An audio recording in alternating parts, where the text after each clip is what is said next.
Sunday morning light filtered through stained glass at Crossroads Community Church in Atlanta, casting colored patterns across worn pews like watercolor stains on prayer books. Rachel Torres sat in the third row, her short dark hair catching the amber glow from the east window, her posture the kind of still that came from years of learning to disappear in plain sight. Beside her, a folded American flag rested in a shadow box on the pew, crisp white stars on navy blue, the corners folded with the precision of ritual. That flag had belonged to someone else once. It belonged to someone who would never need it again. The Wednesday evening service hadn't started yet.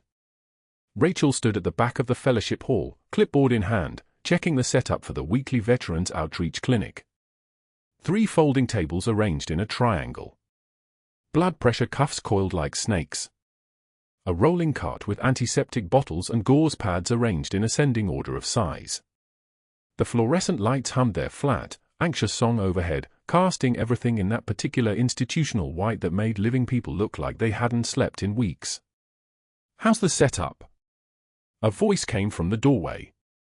Marcus Webb rolled his wheelchair forward, his young face, he couldn't have been more than 24, marked by the particular exhaustion of someone who'd learned pain was information and had been collecting that information for 18 months. Shrapnel had taken his voice at Bagram. The surgery afterward had stolen what the shrapnel missed.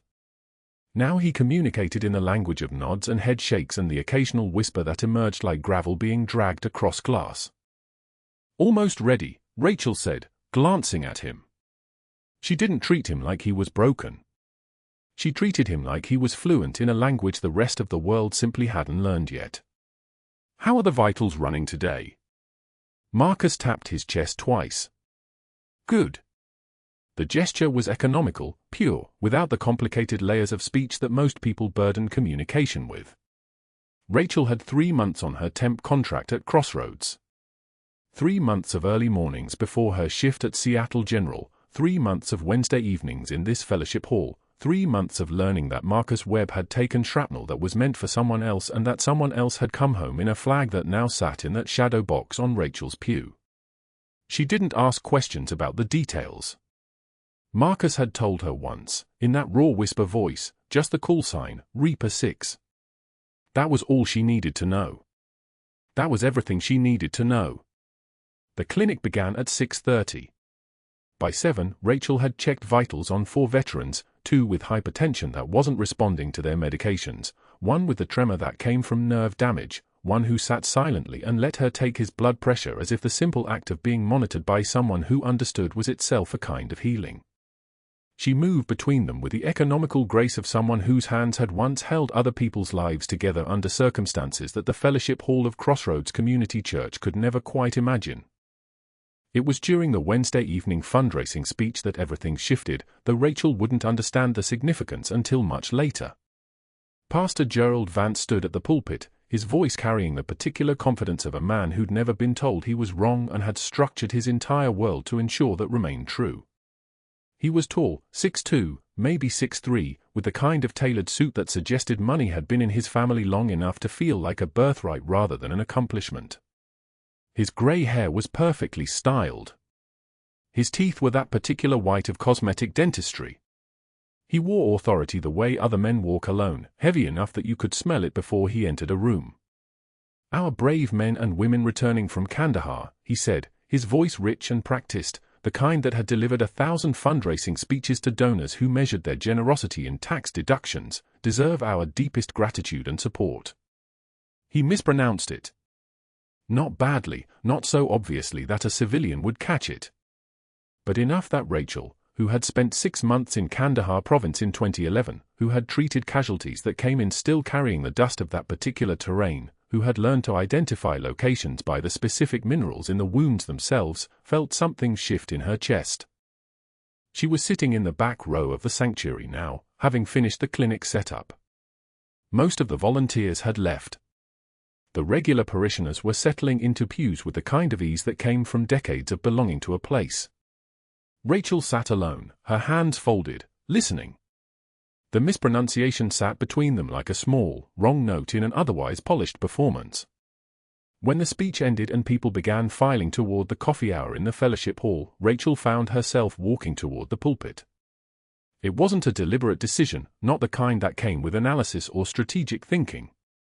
It was something older, something trained into her by years of work in environments where precision wasn't a virtue, it was survival. Lives lived or died on the difference between Kandahar and Kandahar, on the ability to listen carefully and speak even more carefully. "Pastor Vance," she said quietly. "It's Kandahar. Kandahar." The stress on the first syllable. He turned to her, and something in his face shifted. His smile didn't change, but his eyes did. They narrowed in the particular way that suggested someone had just informed him that a line had been crossed, a boundary violated, a hierarchy challenged. "I appreciate the correction," he said. His voice carried no appreciation whatsoever. "Though I suspect the pronunciation matters less than the intent." "Intent is important," Rachel said. Her own voice remained level, professional, the voice of someone trained to deliver difficult information without inflection. "So is accuracy." She turned and walked toward the fellowship hall before he could respond, her movements measured, her posture unchanged. What she didn't see was the way his jaw tightened, the way his eyes tracked her as she left, the way something calculated and cold entered his expression. By the following Sunday, the whisper campaign had already begun. Rachel didn't hear the rumors directly. The volunteer coordinator, Patricia Chen, simply became less available during the clinic hours. The 3 deacons who had once helped set up the folding tables began making excuses, a sick family member, a work conflict, a prior commitment that had suddenly become urgent. The shift was subtle enough that a person less attentive might have missed it entirely. But Rachel had learned, across 12 years of military service and the 3 months since, that the absence of kindness was itself a form of communication. She heard fragments. Someone had mentioned, in Patricia's hearing, that Rachel's last nursing job had ended under unclear circumstances. Someone had suggested that there might have been issues with medication management, nothing proven, nothing specific, just enough ambiguity to plant questions. The stories had the particular quality of rumors that had been carefully, deliberately shaped, the kind that couldn't be directly challenged because they were never quite stated as fact. Pastor Vance didn't participate in the whisper campaign directly. He didn't need to. He had set the machine in motion with a single glance, a single coldness in his voice, and now the machine operated on its own momentum. He spoke to Patricia Chen after the Sunday service, a conversation that happened in the hallway outside the sanctuary, just low enough that others had to lean in to hear. "I worry about the clinic," he said, his voice carrying genuine concern, the tone of a shepherd worried about his flock. "We have so many vulnerable veterans. I'd hate for anyone with a questionable background to have access to them. It would be irresponsible of us as a church community." Patricia Chen, who had volunteered at Crossroads for 17 years and who had never questioned the authority of the pastor or the deacons, simply nodded. The seed had been planted. By the following Wednesday, the clinic felt different. People avoided Rachel's eyes. Marcus, sensitive to the shift in the room's atmosphere the way people without voices often were, moved closer to her during the vital signs check, a small gesture of solidarity that she pretended not to notice. The folded flag sat in its shadow box in the corner of the fellowship hall, where Rachel had begun leaving it during clinic hours. She didn't want to carry it back and forth, didn't want it to become part of the casualness of weekly routine. It deserved better than that. It deserved to rest, the way the person it had been folded for would never be able to rest. Rachel sat in the 3rd pew on Sunday morning, the colored light from the stained glass painting her shoulders in shades of blue and gold, and felt the quality of attention in the room shift when she entered. The shift was small, deniable, the kind of thing a person could convince themselves they'd imagined if they wanted to badly enough. She didn't want to badly enough. She'd learned, across her years in special forces, that denial was a luxury reserved for people who could afford to be wrong. The sermon that morning was about mercy. Pastor Vance spoke with eloquence about the importance of forgiveness, about the Christian virtue of assuming the best in others, about the danger of hasty judgment. His words were beautiful. His tone was sincere. And beneath it all, Rachel recognized the particular skill of a predator who was clearing the ground before the strike, establishing the moral framework that would allow him to do exactly what he wanted while maintaining the appearance of righteousness. Marcus sat 2 rows ahead of her, his wheelchair positioned carefully in the aisle where he could see the pulpit without obstruction. His head was tilted slightly, his attention focused on the pastor with the intensity of someone reading lips, someone extracting meaning from the subtle movements of a face rather than the conventional mechanics of sound. In that moment, Rachel understood that Marcus understood. He recognized what was happening, even if no one else seemed to. The fellowship hall coffee hour stretched across the transition from the sanctuary. Rachel stood with a cup of something that wasn't quite coffee and wasn't quite tea, making herself small in the way she'd learned as a girl and refined across her years in uniform, present but not demanding attention, visible but not assertive, the kind of stillness that made people forget you were in a room at all. Patricia Chen walked past her twice without acknowledging her presence. A deacon named Thomas, who had always been warm during their conversations about the clinic, suddenly found something very interesting about the opposite wall. The folded flag in its shadow box, waiting in the corner of the fellowship hall for Rachel to retrieve it after coffee hour concluded, seemed to carry more weight with each passing minute. It was just fabric and folds, just the material representation of a promise that had been kept even unto death. And yet it represented something else now, a choice that Marcus had made to be here, in this space, to allow himself to be vulnerable in a room full of people who were learning to treat Rachel like she carried some kind of invisible contagion. What they didn't know was that Marcus Webb carried something heavier than silence. He carried the memory of Reaper 6, the medic who'd taught him that courage and quiet could occupy the same space in a human body, the medic whose official death certificate sat in a vault somewhere in the Pentagon, whose name had been erased from every roster and every memory except the ones that mattered most. He didn't know that Rachel Torres was Reaper 6. He only knew the voice that had taught him to survive, the hands that had shown him that healing was a form of resistance, the steady presence that had suggested there were people in the world who could be trusted even when everything else had collapsed into noise. The third pew at Crossroads Community Church was about to become the most dangerous place in Atlanta. But on that Sunday morning, with a colored light painting everything in beautiful, deceptive hues, it was simply where Rachel Torres sat and waited to see how deep the knife would go. The Wednesday evening service at Crossroads Community Church had that particular quality of fluorescent silence that comes right before someone gets hurt. Rachel Torres sat in the third pew, her uniform still crisp from the clinic, her hands folded in her lap with the kind of stillness that comes from a decade of waiting in bad situations. The volunteer coordinator, Sandra, sat 2 rows ahead with the deacons. All 3 of them had been avoiding eye contact with Rachel for the past 2 weeks. She'd noticed. She always noticed. That was the problem. Pastor Gerald Vance stepped up to the pulpit as the opening hymn ended, his smile practiced and wide as a billboard. He had the kind of presence that filled rooms without actually occupying space, all air and authority with nothing underneath, like a uniform without the person. Before we move into our message tonight, he announced, his voice carrying that particular cadence of someone used to being obeyed, I want to take a moment to recognize some of our wonderful volunteers. The backbone of Crossroads. The people who make ministry possible. Rachel didn't tense. Her breathing stayed level. But she felt the shift in the room the way you feel pressure changes before a storm, or atmospheric thing, invisible until it wasn't. Rachel Torres, everyone, our temp nurse at the Veterans Clinic. He paused, let the word temp hang in the air like bait. Come on up here, Rachel. Don't be shy. She stood. Her legs moved the way they always moved, no rush, no hesitation. 37 people watched her walk to the front of the sanctuary. Marcus Webb, the mute Marine in his wheelchair at the back corner, leaned forward slightly. His eyes had gone very still. Rachel's been with us for 3 months now, Vance continued, his tone turning conversational in that way that made everything that followed feel like casual observation instead of character assassination.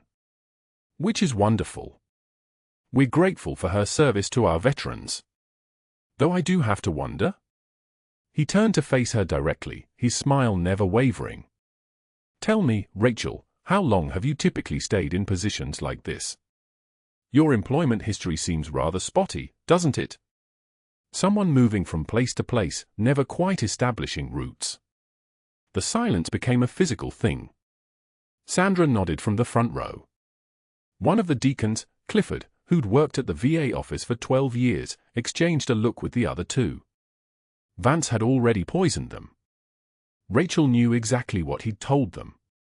Medication theft. Fired from Seattle General. Unstable. Transient. Every word a precision cut designed to make her bleed in front of witnesses.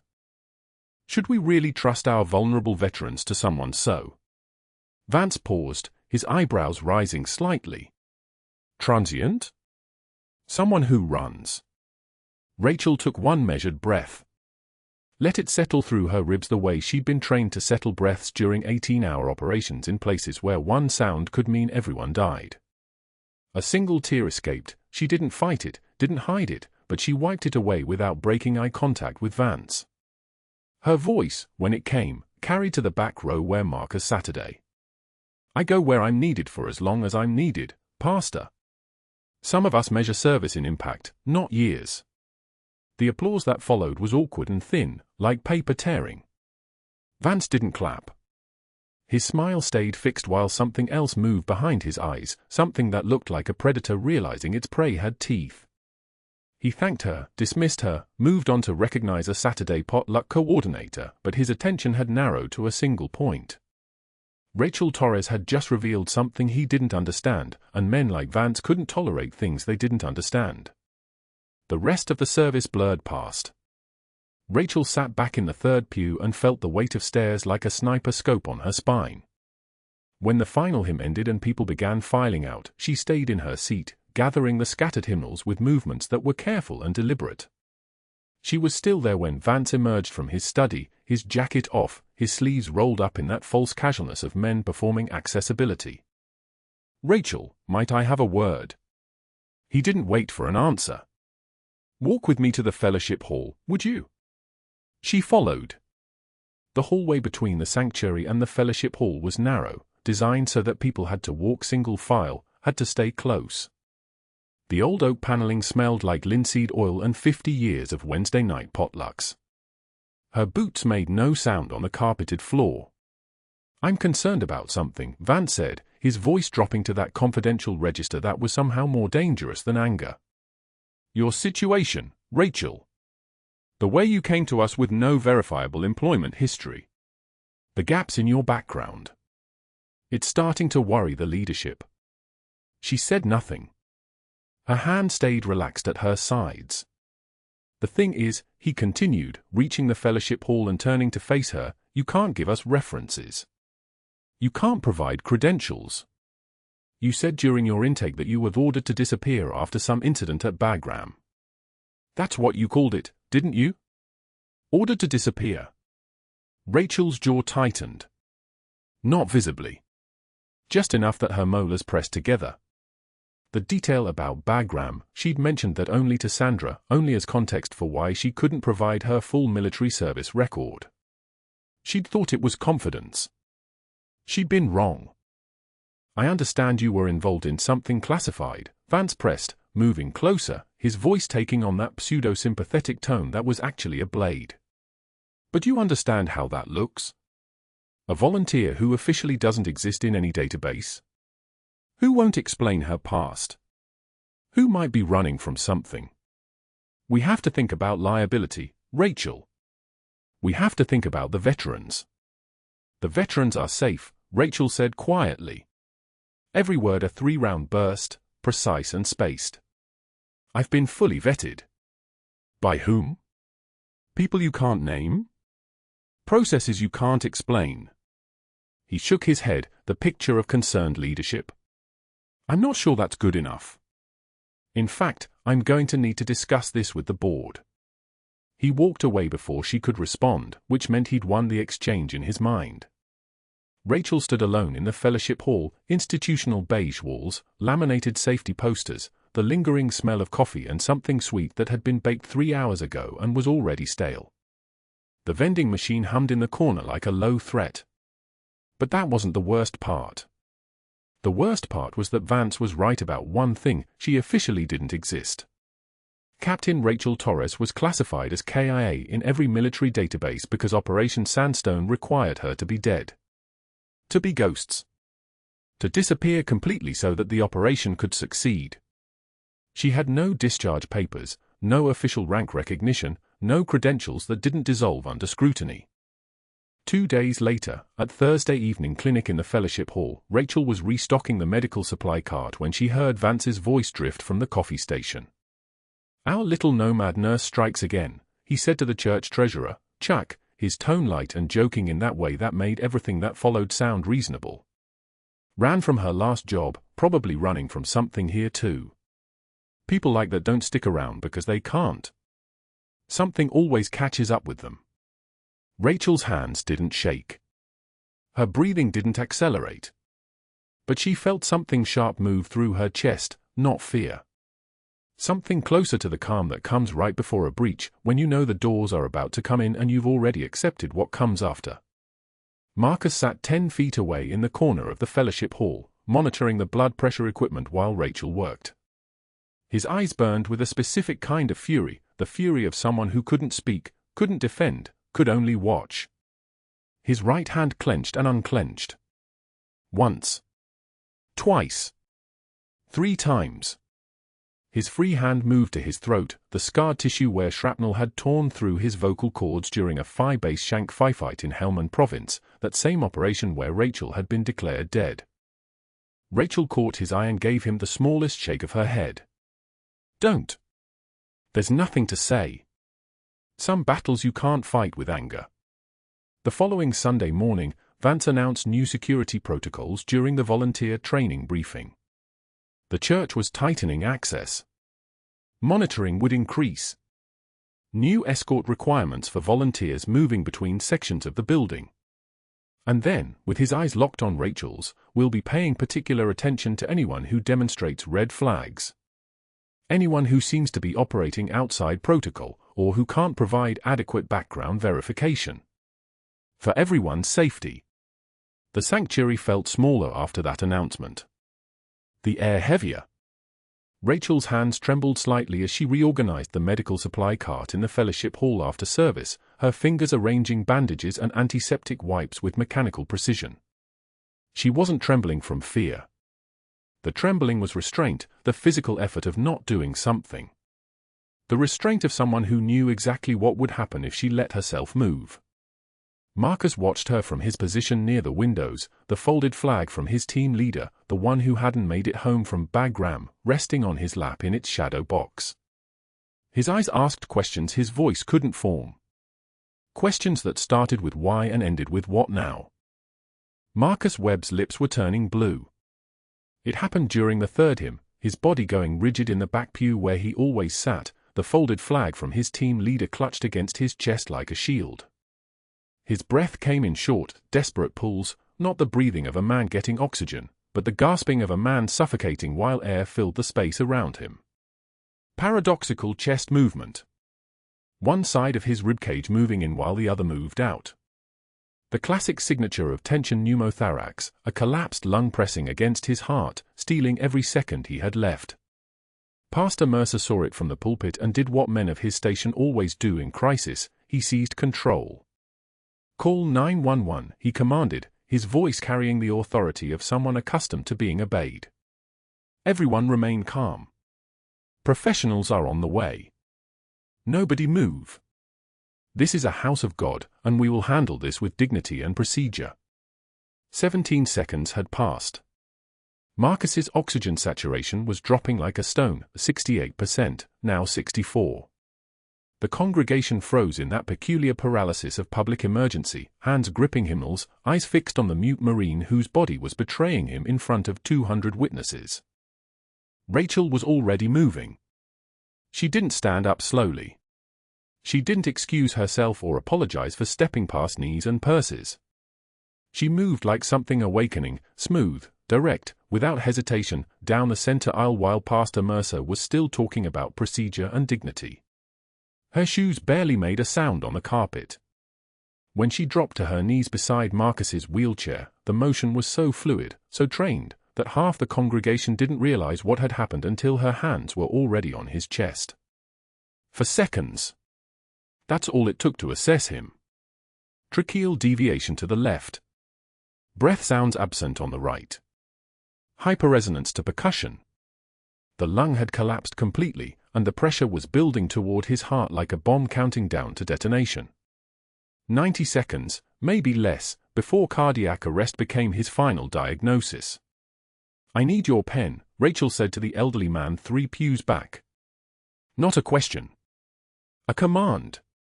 The man fumbled it out and handed it to her with trembling fingers. She unzipped her pocket and pulled out a folding knife, the kind field medics carry, the kind that had lived in her cargo pocket for 18 years, through 3 tours and 47 field procedures. Her hands moved on their own, muscle memory taking over. The knife flashed once as she removed the ballpoint from the plastic tube, leaving the hollow barrel like a surgical straw. She wiped the point with her shirt, positioned it, and her hands went still, not shaking, not hesitating, steady as a laser. "This will hurt," she said to Marcus, meeting his terrified eyes. "But you'll live." The needle went in at the second intercostal space, mid-clavicular line, right where the manual said and where her hands had done it before, in rooms where the light came from emergency flares and the only witness was a 19-year-old radio operator bleeding into his boots. The hiss of air escaped, that specific sound of pressure releasing, of death deciding to wait a few more hours. Marcus's body convulsed, then softened. His chest began moving normally. One side synchronized with the other. The color started returning to his lips like someone turning up a dimmer switch. "Get me gauze," Rachel said without looking up. Someone handed her a bundle of tissues. She pressed them against the decompression site, covering it, stabilizing the makeshift needle. "He needs oxygen. Somebody bring oxygen from the office." The congregation had gone completely silent. Not the quiet of prayer or meditation, the silence of people watching someone commit an act so far outside their understanding of acceptable behavior that their brains hadn't yet caught up. A woman gasped. Someone's child asked what's happening and was shushed without an answer. Pastor Mercer moved down from the pulpit, his face a complex architecture of confusion and fury. "What are you doing? You have no authority to." "Oxygen," Rachel repeated, her voice dropping into a register she hadn't used in 17 years, the voice of someone giving orders on a mountainside at midnight. Not a request. Not a suggestion. The office manager ran and came back with a portable oxygen tank. Rachel's fingers found the valve with absolute certainty, the mask fitting over Marcus's face like she'd been doing this for centuries. She watched the pulse oximeter on her phone, a tool no temp nurse should have, but here it was, calibrated and running. 68, 72, 78, 84. Climbing toward normal. Climbing toward survival. "Ambulance is 3 minutes out," someone called from the back. Rachel nodded once and kept her hand on the gauze, applying pressure with the same pressure of someone who had held together a Marine's open chest cavity while the medevac helicopter descended through smoke. Marcus's eyes locked on hers, and she saw the question forming in them, the same question 3 other injured Marines had asked without speaking when they realized the person keeping them alive wasn't supposed to exist. The sirens arrived like thunder. 2 paramedics came through the church doors moving fast, boots echoing on tile that had been built for hymns and prayers, now echoing with the percussion of emergency. They took one look at Marcus's chest, the makeshift decompression site, the oxygen mask, the precise calm of the woman kneeling beside him, and their pace slowed from sprint to walk. "Who did the decompression?" the lead paramedic asked, a man with the weathered face of someone who'd done this job for 23 years. "I did," Rachel said quietly. He examined the site. Looked at her face. Looked back at the needle placement. "Tension pneumo." 90 seconds, Rachel said. "Maybe less." The paramedic nodded with professional respect that belonged to people who understood what it meant to perform miracles in improvised circumstances. "Clean work. You saved his life." He gestured to his partner. "Let's move him." They transferred Marcus to the stretcher with the efficiency of people who did this every day, and the ambulance pulled away with its sirens wailing through the Atlanta afternoon, carrying Marcus and the oxygen and the evidence that the temp nurse from the veterans clinic was something other than what her paperwork claimed. But Pastor Mercer was already moving through the crowd, his jaw tight, his eyes finding the church board chairman, a man named Sterling who happened to direct emergency services at Seattle General Hospital. Rachel saw them talking in the corner, saw Sterling's expression shift from shock to concern to something that looked like professional calculation. She watched Mercer's hands gesture as he spoke, watched Sterling nod, watched her world begin to fracture in ways that no needle decompression could fix. The congregation stood in clusters, whispering, their phones already coming out. Questions blooming like flowers. Who was she? How did she know that? Why did she move like she'd done something like that before? Rachel sat back on her heels and let the silence wash over her. The folded flag lay where Marcus had been, the one from his teammate, the one who hadn't made it off the mountain in Jalabad. She picked it up and folded it again, smaller, tighter, a thing you could hide in your pocket if you needed to make yourself disappear. But that wasn't the worst part. The ambulance bay doors slammed open at Seattle General, red lights washing across the entrance like a bloodstain. 2 paramedics wheeled Marcus through, his breathing stabilized but shallow, oxygen tubing snaking under his chin. Rachel followed at a distance, her hand still carrying the muscle memory of the procedure, the ghost sensation of the needle sliding between his ribs.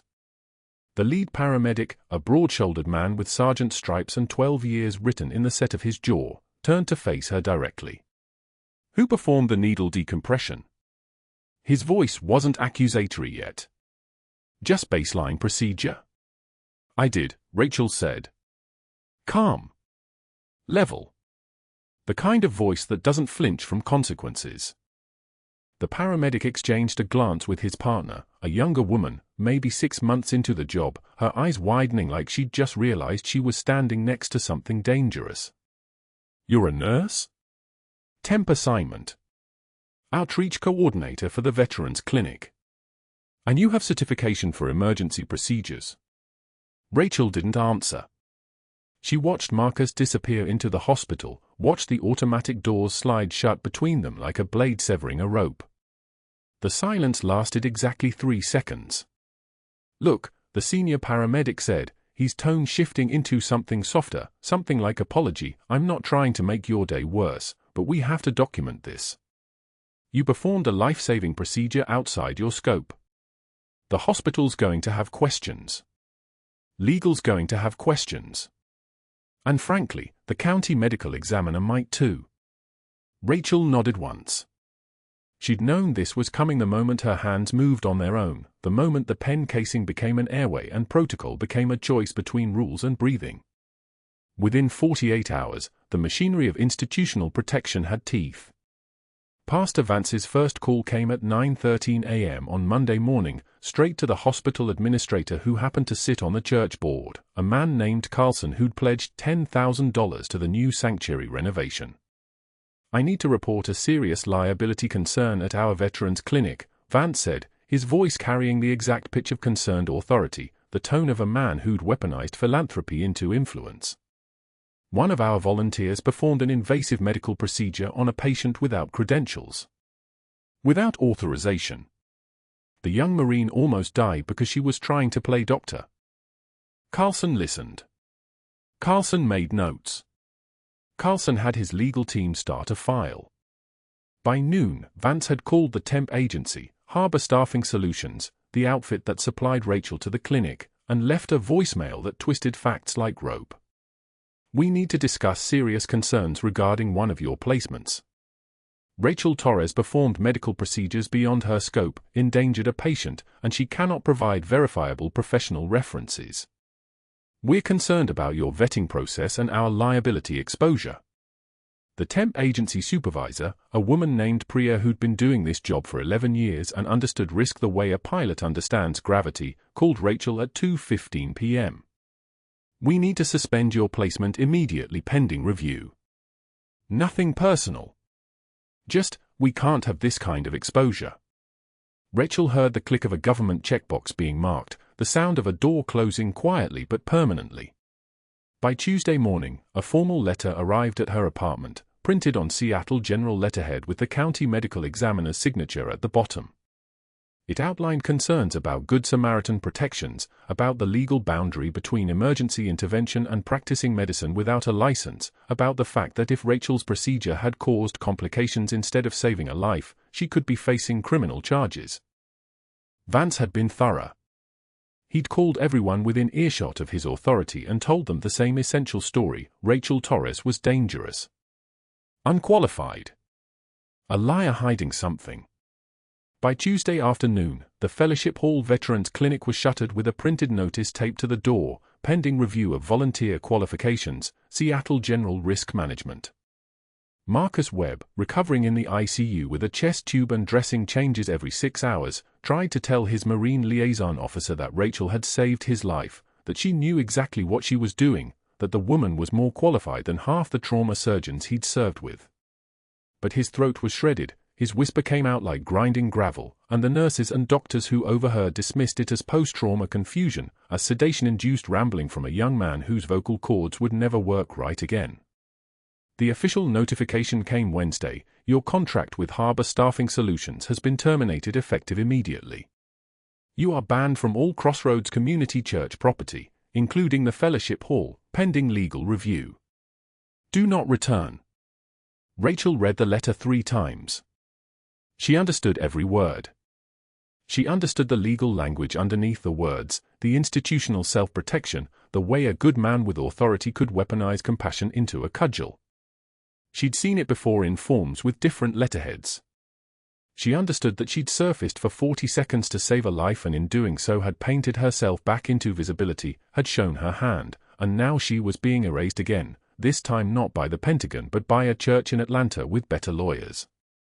At 3 a.m. on Thursday, she sat alone in the Waffle House on Ponce de Leon Avenue. The fluorescent lights hummed their industrial prayer, the kind of sound you only notice when you're the only person in the room. Her coffee had been hot once. Now it was a dark mirror reflecting nothing. She stared through it at her own face in the window, cheekbones sharp as a field-stripped rifle, eyes the color of spent ammunition casings, hair cut short because long hair is a liability when you're supposed to be invisible. She thought about Bagram. About the classified operation, the kind they train you never to speak about, the kind where governments decide you died so effectively that your death certificate gets filed and your service records get erased and your family gets a folded flag with a story they can never tell anyone.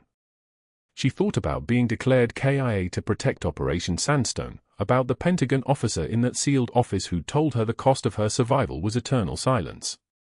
You don't exist anymore, Captain. In any database anyone can access.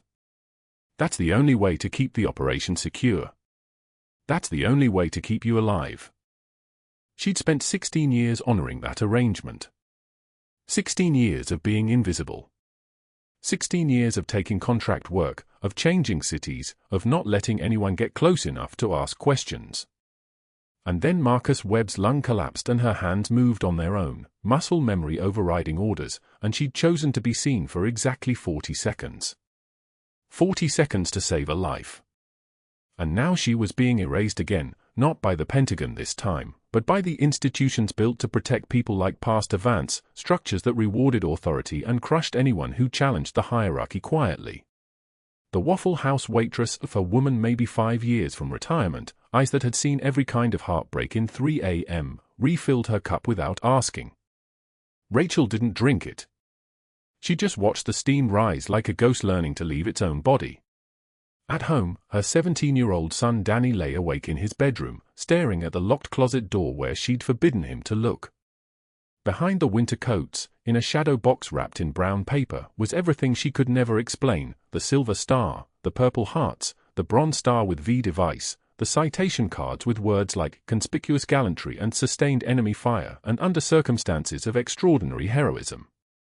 She'd told him the same story she told everyone: there are things I did that I can't talk about. Things that happened to people I cared about. The government keeps them classified. And you keep them secret. That's all you need to know. He'd heard the phone calls this week. He'd watched his mother's jaw clench, watched her spend an evening staring at a letter with her hands trembling, not from fear, but from restraint, from the effort of not driving to that church and explaining exactly what she was capable of. Danny made a decision at 3:56 a.m. He'd wait for Sunday. He'd carry that box into the sanctuary and force people to see. He'd make his mother visible again, no matter what it cost. Rachel didn't know this yet. She sat in the Waffle House, coffee gone cold, wondering if the cost of surfacing was always this high, if saying yes to one person meant saying goodbye to invisibility forever. She thought about Marcus, about the medic who'd replaced her on the team after she was erased, who'd been wounded doing the exact job she used to do, now recovering in a hospital bed with a damaged throat and the knowledge that a ghost had saved his life. She'd violated her orders. She'd broken 16 years of protocol. She'd chosen to exist for one person. And now everyone was paying the price. The dawn came slow over Atlanta, the sun bleeding through the humidity like a wound that wouldn't close. Rachel watched it happen. She thought about Bagram, about the folded flag from her teammate that she kept on her desk, a reminder that some lives didn't make it home. She thought about the choice she'd made in that church, the choice to be seen. She had no idea what was about to walk through the doors of Crossroads Community Church on Sunday morning. She had no idea her son was already planning the revelation. She had no idea that a 2-star general was in Atlanta for the VA hospital dedication, a general who'd commanded the team she'd been erased from, who still had her classified service record in the Pentagon's secured archives, who was about to make very clear exactly what Captain Rachel Torres had done and what she'd sacrificed and why Vance's slander was going to cost him everything he'd built. All she knew at 3 a.m. was the cold coffee and the empty diner and the knowledge that she'd made her choice. The worst part wasn't the termination. It wasn't the ban notice or the legal letter or the clinic shutting down.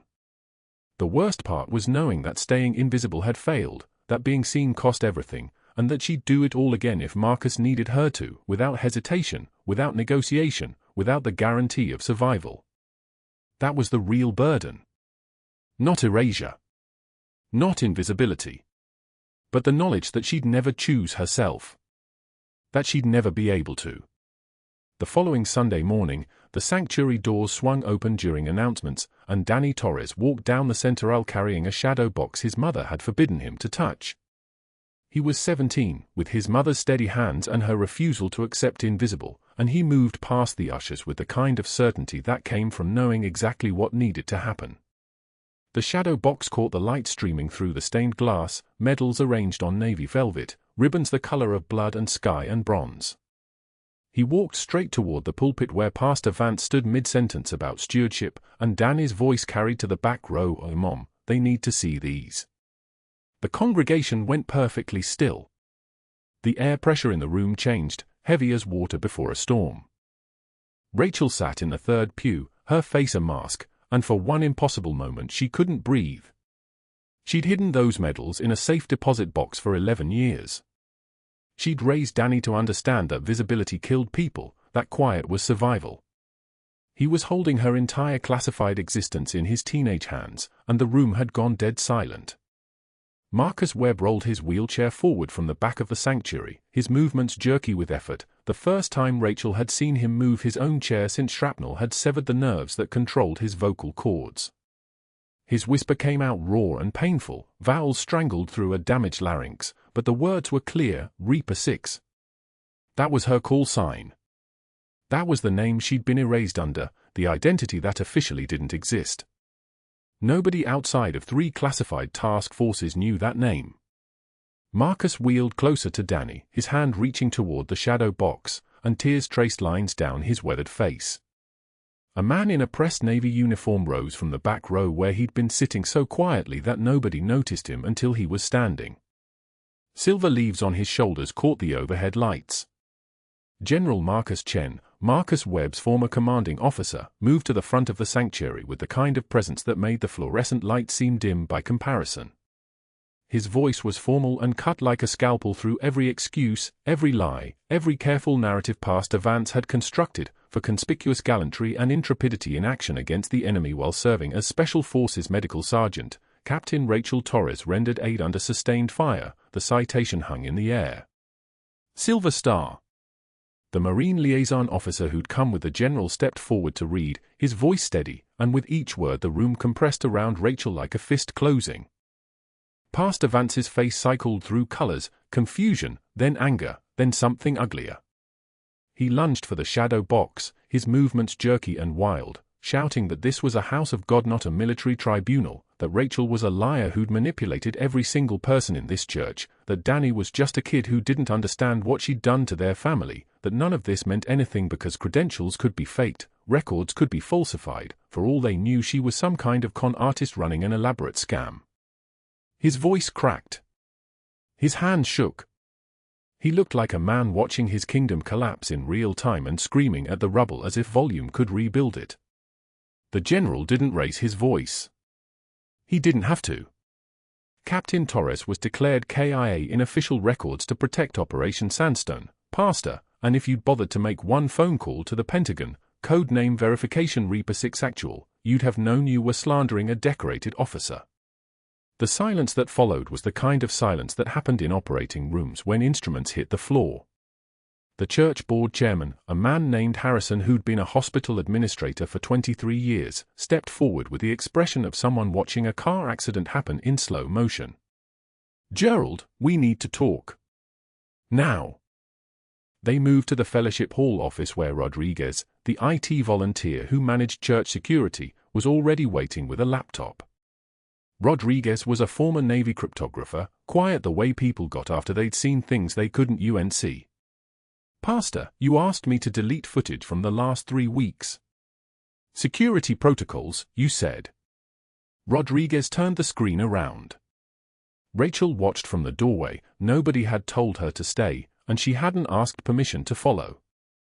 The footage played in grainy digital clarity, Vance in hallways spreading rumors about medication theft, poisoning conversations in whispered clusters near the coffee station, making phone calls to the temp agency with his voice low and urgent, accessing her locked personnel file when he thought nobody was watching, discussing with the church treasurer how to remove her permanently before she does real damage.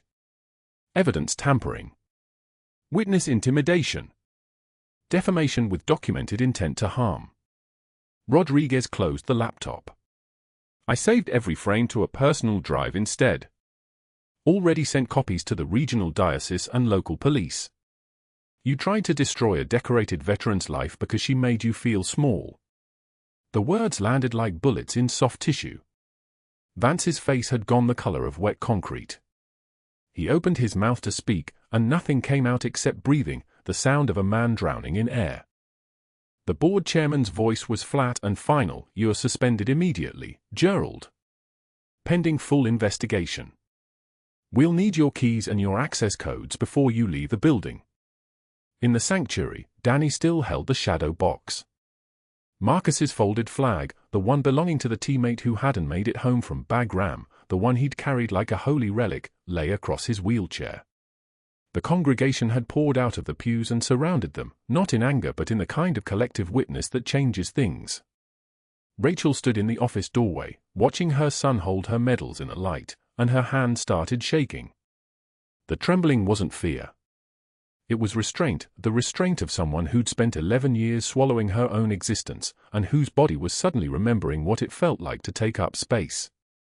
The general appeared beside her in the office doorway, moved with that terrifying fluid precision of people trained in violence who'd learned to make peace instead.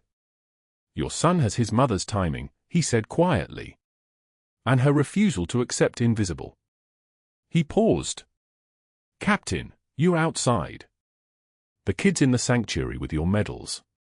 Your patient just stood up for the first time since his injury and called you by your call sign. I'd say it's time to stop hiding." He walked toward the sanctuary, his dress uniform drawing eyes like gravity draws water, and Rachel found herself moving behind him. Her legs obeyed before her mind caught up. When she stepped into the sanctuary, Danny turned toward her, holding the shadow box like it was an offering, like it was evidence, like it was proof that she'd been real all along. The congregation started applauding. Marcus wheeled toward her, moving the chair himself, and his whisper came out stronger than she'd ever heard it. "You taught me to breathe again, Captain." Twice. Then the sound of metal wheels on tile, steady and deliberate, a man who'd been silenced learning to make noise again.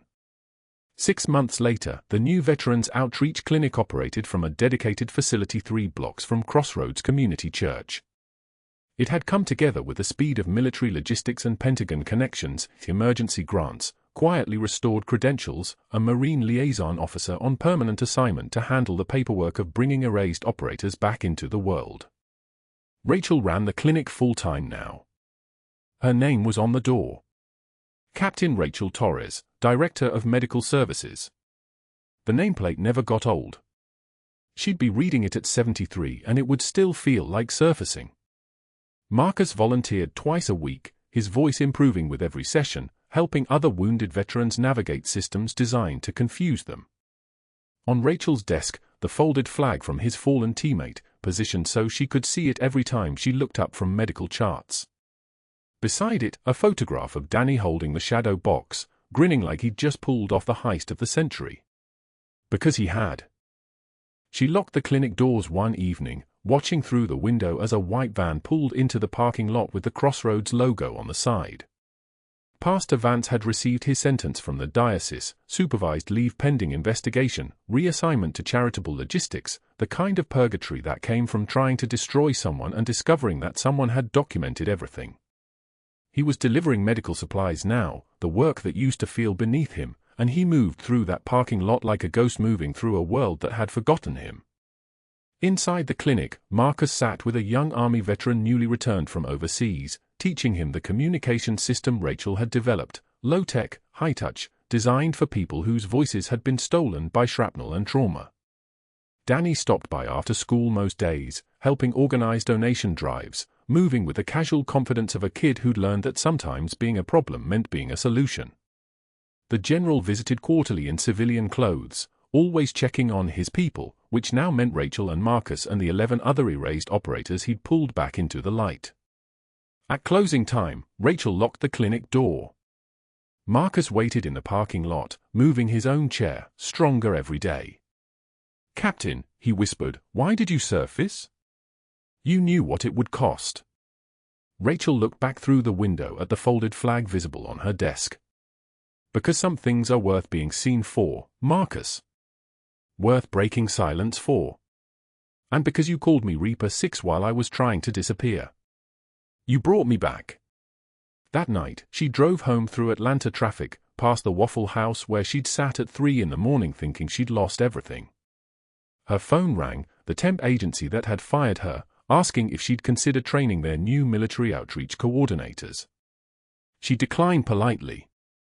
Instead, she recorded a voice message for the other erased operators, the ghosts like she'd been, the one still hiding in plain sight. The message went into a classified network, encrypted and routed through channels that didn't officially exist. True heroism is what you do when the world stops watching. But sometimes, the world needs to watch. Sometimes, being seen is the mission. Somewhere in the dark, someone would hear it and understand. Someone would know they weren't alone. And maybe someday, they'd surface too. Like this video if you support our troops.